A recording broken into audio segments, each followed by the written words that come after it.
Olá, muito boa tarde a você. Começa agora o Assembleia em Foco, primeira edição. Porto do Itaqui registra recorde em movimentação de soja. Comunidade acadêmica decide hoje lista tríplice e disputará vaga da reitoria da Universidade Federal do Maranhão. O aumento na incidência de acidentes em rodovias do estado com mortes de condutores e passageiros. Você vai ver ainda como tem sido possível levar a alegria ao ambiente hospitalar por meio da iniciativa criativa de uma profissional de saúde. O Assembleia em Foco, primeira edição, está começando.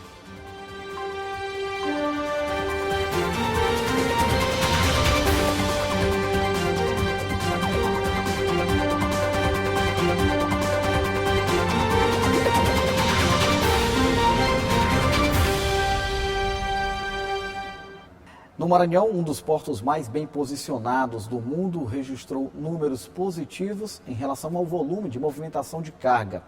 O Porto do Itaqui é um dos grandes responsáveis pelo potencial econômico do estado. A gente confere agora os números na reportagem de Joelson Braga. O Porto do Itaqui, com sua localização geográfica privilegiada, teve no último mês números impressionantes. Foram movimentadas mais de 2 milhões de toneladas de cargas, elevando o total para 8,1 milhões de toneladas ano. Um dos grandes responsáveis foi o transporte de soja. O Maranhão é um dos maiores produtores de grãos do Nordeste e o escoamento se dá pelo Itaqui. O presidente da empresa maranhense de administração portuária observou que o porto ajuda no desenvolvimento do estado. Toda essa expansão, essa safra recorde, isso representa mais riqueza, porque é arrecadação para o Porto e arrecadação para o estado do Maranhão. Porque o estado do Maranhão ele passou a cobrar uma taxa sobre toda a movimentação de soja no estado. Isso é arrecadação, riqueza, levando mais investimentos para a educação, para a saúde, para a segurança pública. Enfim, é o Porto possibilitando que o estado se desenvolva. O Porto conta com investimentos públicos e privados, que aumentam a expansão em infraestrutura e inovação. E com isso as operações ganham impulso. A movimentação de granéis sólidos como soja, fertilizante, cobre e carvão tiveram também aumentos significantes em junho. Foram 2,5 milhões de toneladas destes granéis. O volume de fertilizante movimentado foi de 345,6 mil toneladas. E com 802 mil toneladas transportadas, os combustíveis tiveram um bom desempenho também no mês de junho. E por falar em combustível, este é um produto que deverá ter um maior aumento nas movimentações muito em breve no Porto do Itaqui. É que vai entrar em funcionamento uma manobra chamada Ship-to-Ship, que permite a transferência de carga de um navio para o outro, e isso ocupando o mesmo berço. Lamentavelmente, o Maranhão tem registrado números preocupantes em relação a acidentes de trânsito ocorridos em rodovias estaduais e federais. Apenas nos primeiros meses de 2023, mais de 100 pessoas já perderam a vida. A maioria delas, segundo as autoridades, por conta da imprudência. Ultrapassagem em local proibido e velocidade acima do permitido estão entre os principais fatores responsáveis. 2023 não tem sido um ano bom nas estradas que cortam o Maranhão. As rodovias têm sido cenário de constantes acidentes e mortes. Nos 6 meses e meio deste ano, já foram registrados 584 acidentes e 113 mortes nas BRs, segundo dados da Polícia Rodoviária Federal no Maranhão. De acordo com o inspetor da PRF, nos 10 primeiros dias de julho, 10 pessoas morreram vítimas de imprudências no trânsito, o que corresponde a um dado preocupante: uma morte por dia nas rodovias federais que cortam o Maranhão. Muito excesso, muita gente aí viajando de qualquer jeito, tem gente em motocicleta aí se acidentando sem necessidade de excesso de velocidade, ultrapassagem. A gente já teve no começo do mês uma situação de um carreteiro fazer uma ultrapassagem, dar de frente com o carro, que o carro explodiu, pegou fogo e morreram as 2 pessoas. Então são muitas situações de imprudência. Se dirigir direitinho, observando a legislação, as placas de trânsito, não vai ter acidente, vai dirigir tranquilo e vai chegar bem no destino. O excesso de velocidade e as ultrapassagens proibidas ainda são os principais fatores de acidentes e mortes em rodovias de todo o Brasil. E nesse período de férias, em que muita gente está pegando a estrada, vale ressaltar: toda a atenção deve ser redobrada. PRF aumenta o efetivo nesse período, é mais gente trabalhando, mais equipamentos, a quantidade de gente fiscalizada de embriaguez é muito maior, a quantidade de gente flagrada também é maior no período de férias, então a pessoa também tem que pensar nisso. Não pode exceder a velocidade porque vai ter o radar e não pode se exceder bebendo ou fazendo ultrapassagem devida porque a fiscalização vai estar lá. Ainda segundo a PRF, 615 pessoas ficaram feridas por acidentes nas rodovias maranhenses. Com relação aos acidentes ocorridos, se comparado aos dados do mesmo período do ano passado, o Maranhão já registra um aumento de 16% no número de casos. No próximo bloco, você acompanha a previsão do tempo para as próximas horas no estado. Você vai ver ainda que mais de 70 milhões de pessoas em situação de inadimplência podem recorrer ao programa Desenrola do governo federal. A gente volta já.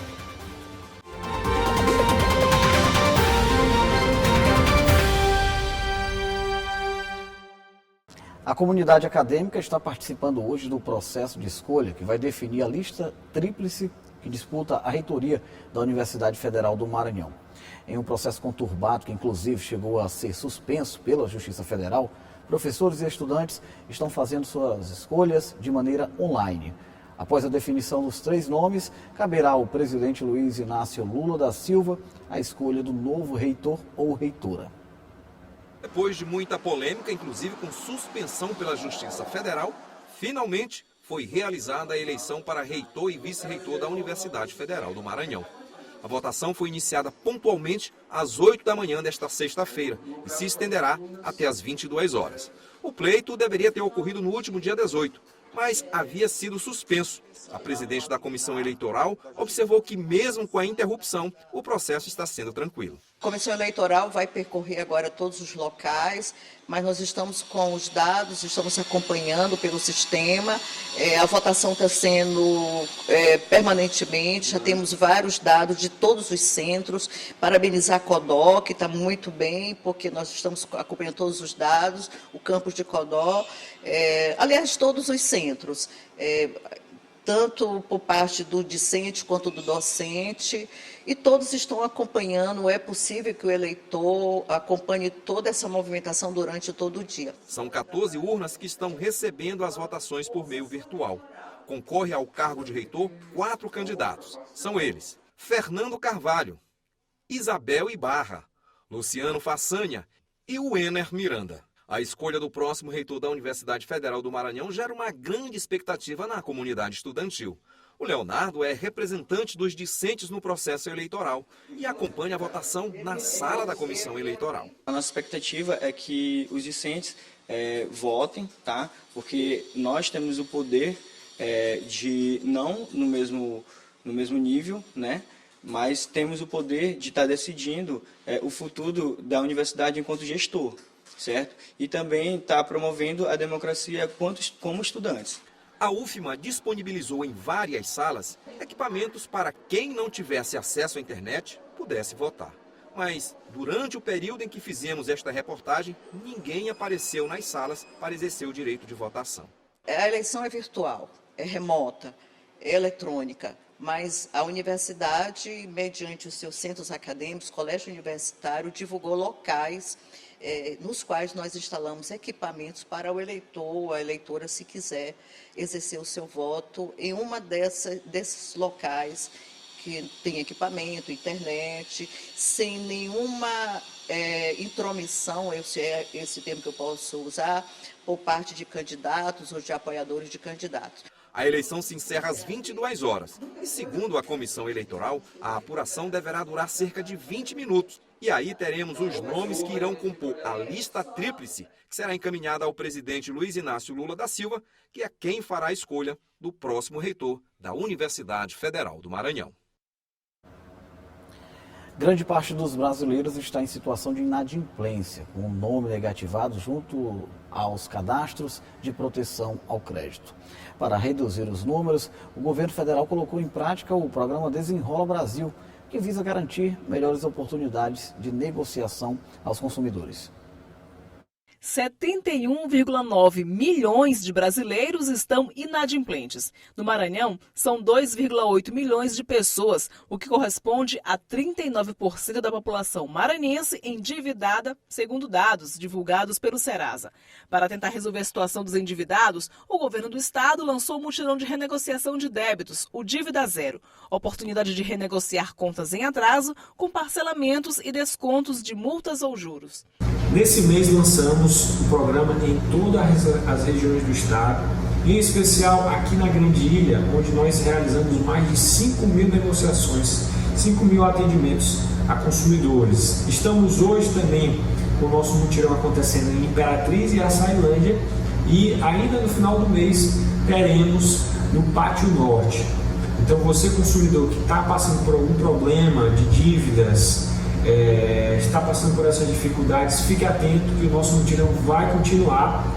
E agora teremos um parceiro especial, que é a Secretaria Nacional do Consumidor, um programa de negociação também do governo federal. Então, juntos, para poder garantir uma condição mais facilitada ao consumidor, que você possa descansar sua cabeça à noite no travesseiro com tranquilidade com as suas dívidas negociadas. Em âmbito nacional, o governo federal lançou o Desenrola Brasil, destinado na primeira etapa para a renegociação de dívidas de pessoas com renda mensal de até R$20 mil e com dívidas inscritas em cadastros de inadimplentes até 31 de dezembro de 2022. Todo mundo que tem uma pequena dívida de R$100, ele já não vai dever mais nada, já vai sair do Serasa. Quem ganha até R$20 mil por mês já pode negociar sua dívida com os bancos.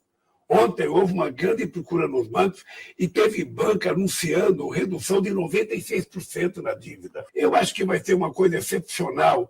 Se der certo isso, a gente vai salvar no mínimo 72% da população brasileira que está endividada. Eu acho que esse programa Desenrola vai ajudar o povo brasileiro. Agora vamos ficar por dentro das expectativas para o clima nas próximas horas no estado com a nossa amiga Ananda Fontinelli, que tem as informações. Boa tarde, Ananda. O que a gente deve esperar, hein?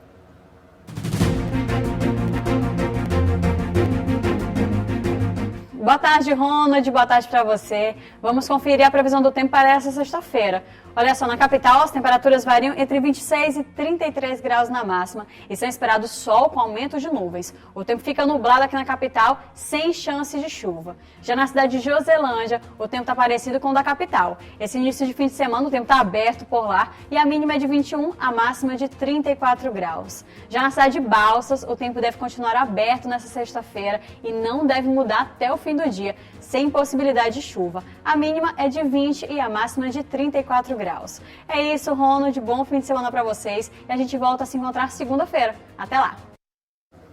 Valeu, Ananda. Bom fim de semana para você também. Hora do intervalo. Na volta, a gente confere os principais temas publicados no site da Assembleia Legislativa. Você vai ver ainda como uma profissional de saúde tem feito a diferença no ambiente hospitalar, aliando tratamento e alegria. A gente volta já.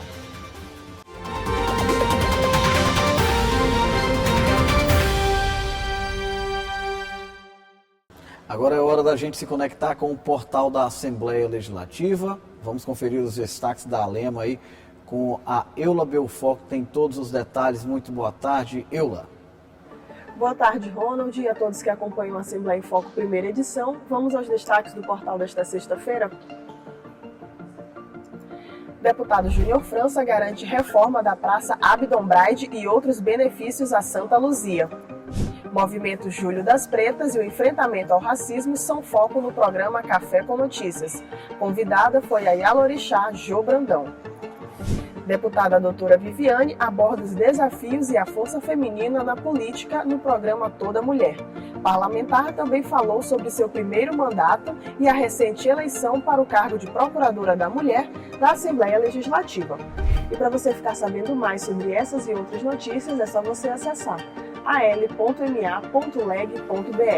É com você, Ronald.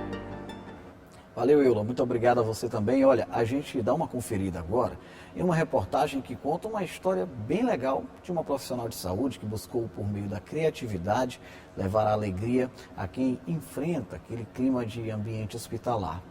A médica resolveu aposentar o tradicional jaleco branco e resolveu apostar no mundo lúdico para fazer a alegria de quem luta pela saúde. Ela não está se preparando para um baile ou para uma festa infantil, não. Esta mulher, encantada por fantasias, é médica. E já dá para imaginar quem são os pacientes, né? Crianças, internadas na enfermaria do Hospital da Ilha, em São Luís. Angélica, ou melhor, doutora Angélica, deixou a carreira de bombeiro salva-vidas e de professora para ser pediatra. Apaixonada por crianças, ela decidiu cuidar delas e de uma maneira bem especial. No plantão, nada de jaleco branco. O paramento médico é uma fantasia do universo infantil. De onde veio essa ideia, ela conta. Uma criança vítima de um acidente automobilístico com uma vítima grave.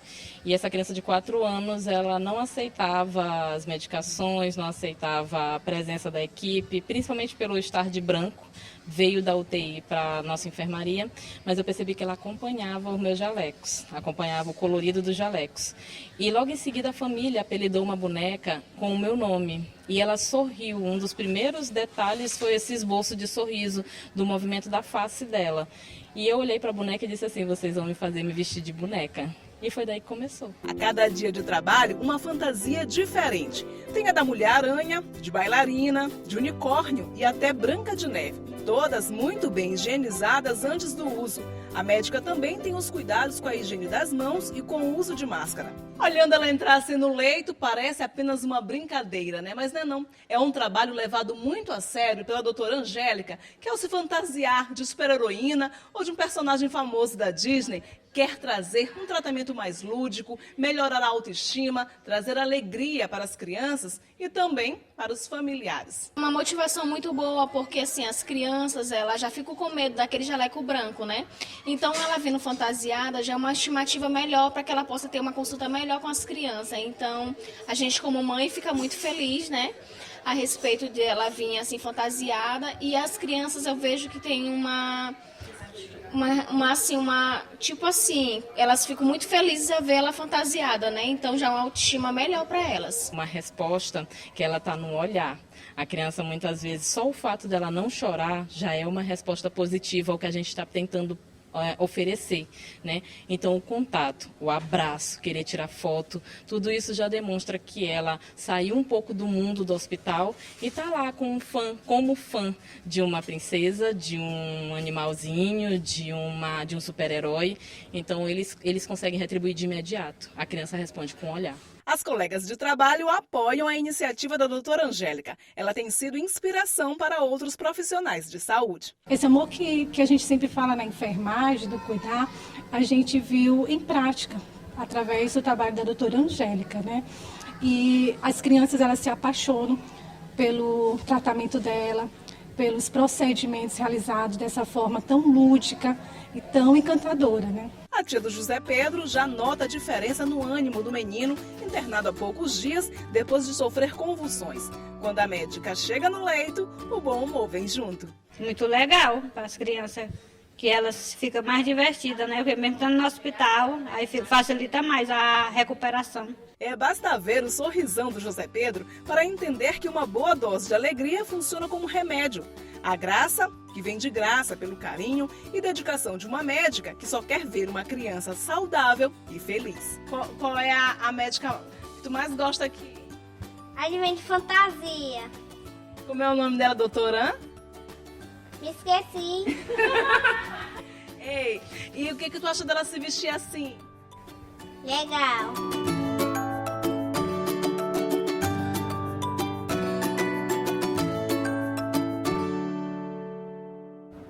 Legal, viu, gente? Eu tenho certeza que esse trabalho aí ajuda e muito, acelera o processo de recuperação da criançada, viu? O F1 fica por aqui. Você pode rever as nossas reportagens através do site al.ma.leg.br. Tenha uma ótima tarde, um excelente fim de semana. Na segunda-feira a gente se reencontra.